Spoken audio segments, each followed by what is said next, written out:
حضرت علی نے فرمایا، ہزاروں لوگوں میں سے اس ایک کو عزیز رکھو جو تمہاری غیر موجودگی میں بھی تمہاری عزت پر کوئی داغ برداشت نہ کرے۔ حضرت علی نے فرمایا، بیت المقدس مسجد اقصیٰ کو کوئی معمولی جگہ نہیں۔ مسجد اقصیٰ میں جس نے ایک نماز پڑھی اسے 25,000 نمازوں کا ثواب ملے گا۔ زندگی کی جنگ خود لڑنی پڑتی ہے۔ لوگ صرف مبارکباد دینے یا فاتحہ خوانی پڑھنے آتے ہیں۔ اللہ تعالیٰ کے بعد خود پر بھروسہ کیجیے۔ حضرت علی نے فرمایا، مرد جوانی میں اپنے اعمال سے اپنی بیٹی کا نصیب لکھ رہا ہوتا ہے۔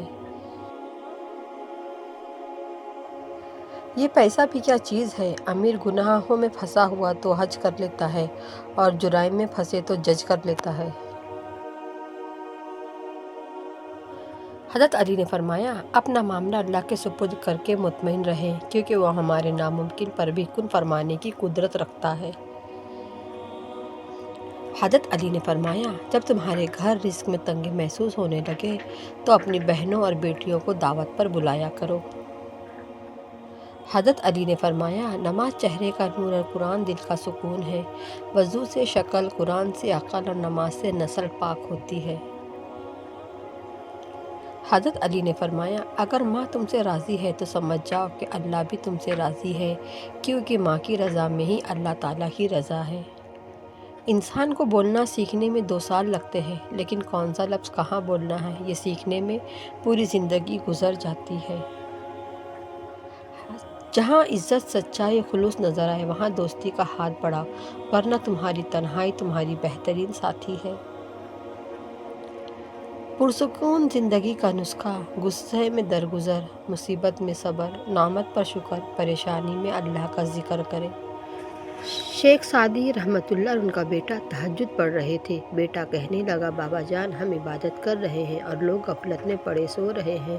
شیخ سعدی رحمۃ اللہ نے فرمایا، بیٹا اگر دوسروں کے عیبوں پر نظر رکھنی ہے تو اس سے بہتر ہے تو بھی سویا رہتا۔ شیخ سعدی رحمۃ اللہ نے فرمایا، روئے زمین پر اکثریت میں ایسے لوگ ہیں جو دکھ، تکلیف اور اذیت، فریب، دھوکہ تو انسانوں کو دیتے ہیں اور معافی اللہ سے مانگتے ہیں۔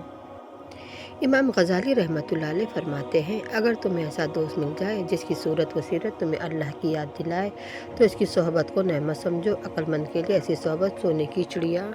جنہوں نے پڑھی لکھی عورتوں سے شادی کی ہے آج وہ سب تندور سے روٹی لینے کے لیے قطار میں کھڑے ہیں، اور جنہوں نے کم پڑھی لکھی عورتوں سے شادی کی ہے ان کو گرما گرم روٹی گھروں میں مل رہی ہے۔ کیا یہ سچ ہے؟ اگر تمہیں ہر جگہ اپنی جماعت، اپنا لیڈر، اپنا فرقہ یا اپنی رائے ہی درست لگتی ہے تو یقین جانو تمہیں مزید تعلیم کی ضرورت ہے۔ بہترین بیوی وہی ہے جو اپنے خاوند کی حیثیت کے مطابق خرچ کرے اور شوہر کی استطاعت سے زیادہ کا مطالبہ نہ کرے۔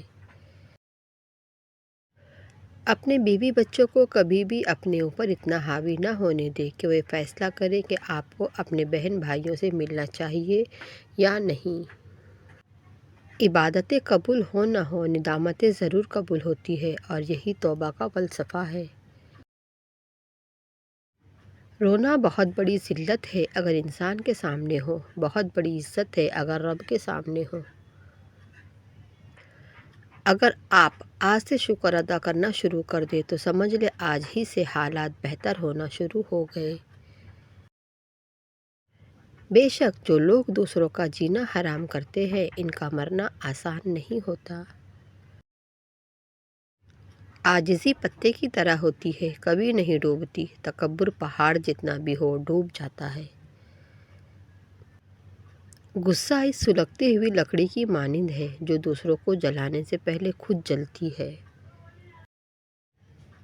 فرمان رسول صلی اللہ علیہ وسلم، فتنوں کے دور میں اپنے گھر کی 4 دیواری کو اپنے لیے کافی سمجھو۔ موم بتی کو آخر میں پتہ چلتا ہے کہ اسے ایک ایسے دھاگے نے ختم کیا جسے اس نے اپنے سینے میں چھپایا ہوا تھا۔ اکثر اوقات ہمیں بھی ایسا ہی صلہ ملتا ہے۔